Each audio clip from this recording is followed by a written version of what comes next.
کا last episode بہت emotional اور دھماکےدار ہونے والا ہے۔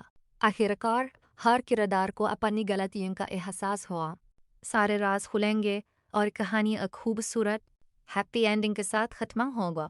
سب سے پہلے اون رمالا کو صاف الفاظ میں بتا دیتا ہے کہ چاہے اس کی زندگی میں آئلہ رہے یا نہ رہے، لیکن رملا کے لائے شوا کے دل میں کبھی کوئی جگہ نہیں تھے۔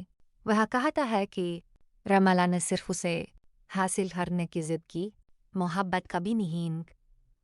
اگر سچ میں محبت ہوتی تو وہ اسے اس طرح ٹوٹتا اور برباد ہوتا ہوا کبھی نہیں دیکھ سکتی تھا۔ اون کی یہ باتیں رملا کے دل پر گہرا اثر چھوڑتی ہے۔ اسے پہلی بار اپنی سبھی بڑی غلطی کا احساس ہوتا ہے۔ وہ پھوٹ پھوٹ کر روتی ہے اور فیصلہ کرتی ہے کہ اب وہ اپنی غلطیوں کی معافی مانگے گا۔ رملا آئلہ کے پاس پہنچتی، وہاں بیزان اور گھر کے باقی لوگ بھی موجود ہوتے ہیں۔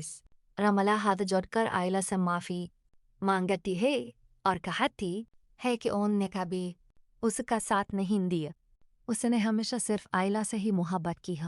وہ مان لیتی ہے کہ اس دن جو کچھ بھی ہوا اس میں اون کی کوئی غلطی نہیں تھا، ساری غلط فہمی اساتس یو کنتی پودی آتری ایکسینٹ ہوئی۔